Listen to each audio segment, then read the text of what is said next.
Hello बच्चों, चलिए प्रश्न को देखते हैं। यदि a बराबर समुच्चय a comma b comma c, b बराबर समुच्चय d तथा c बराबर समुच्चय 2, तो सिद्ध कीजिए कि a कार्तीय गुणन b माइनस c बराबर है a कार्तीय गुणन b माइनस a कार्तीय गुणन c के।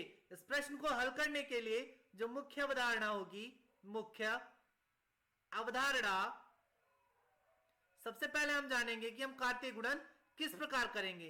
यदि हमें दिया गया है a बराबर समुच्चय 1 कामा 2 और b बराबर दिया गया है समुच्चय 3 कामा 4, तो a कार्तीय गुणन b ये बराबर हो जाएगा 1 कामा 3 कामा 1 कामा 4 कामा 2 कामा 3 कामा 2 कामा 4।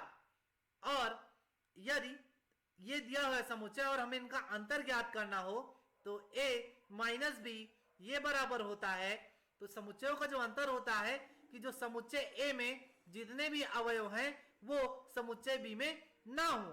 तो यहां पर देखेंगे कि समुच्चय a में है 1 कामा 2 और वो समुच्चय b में नहीं है, तो a माइनस बी आ जाएगा 1 कामा 2 हो जाएगा। अब हम अपने प्रश्न पर आते हैं। प्रश्न में हमें दिया गया है a बराबर समुच्चय a comma b comma c, b बराबर दिया गया है समुच्चय d और c बराबर दिया गया है समुच्चय 2। तो सबसे पहले हम ज्ञात कर लेंगे b माइनस c। तो b माइनस c क्या हो जाएगा? b है समुच्चय d माइनस c है समुच्चय 2। तो जो b का कोई भी अवयव c में ना हो, यही होता है b माइनस c। तो यहां पर b का अवयव है d और इसका कोई भी अवयव c में नहीं है, तो जो b माइनस c हो जाएगा ये हो जाएगा समुच्चय d। और हम ज्ञात कर लेंगे यहां से a कार्तीय गुणन b क्या हो जाएगा? a कार्तीय गुणन b। a हमें पता है a है समुच्चय a comma b comma c, कार्तीय गुणन b है हमारे पास समुच्चय d। इसका कार्तीय गुणन करेंगे तो यहां से हमें मिल जाएगा समुच्चय a comma d comma b comma d comma c comma d।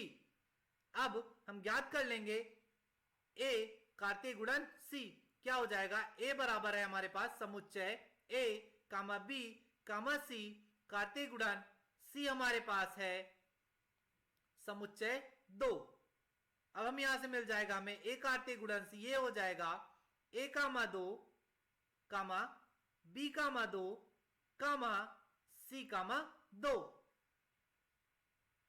अब हम जो हमें सिद्ध करना है वो है a कार्तीय गुणन b माइनस c और ये बराबर होना चाहिए a कार्तीय गुणन b माइनस a कार्तीय गुणन c के। तो हमें पता है a बराबर हमें दिया गया है समुच्चय a comma b comma c और कार्तीय गुणन b माइनस c हमने ज्ञात किया था समुच्चय d, और ये बराबर हो जाएगा a कार्तीय गुणन b हमने ज्ञात किया था समुच्चय a comma d comma b comma d comma c comma d और माइनस a कार्तीय गुणन c हमने ज्ञात किया था समुच्चय a comma 2 comma b comma 2 comma c comma 2। अब यहां से हम पहले कार्तीय गुणन कर लेंगे समुच्चय a comma b comma c कार्तीय गुणन d। तो यहां से हमें मिल जाएगा समुच्चय a comma d comma b comma d comma c comma d, ये हमें मिल जाएगा।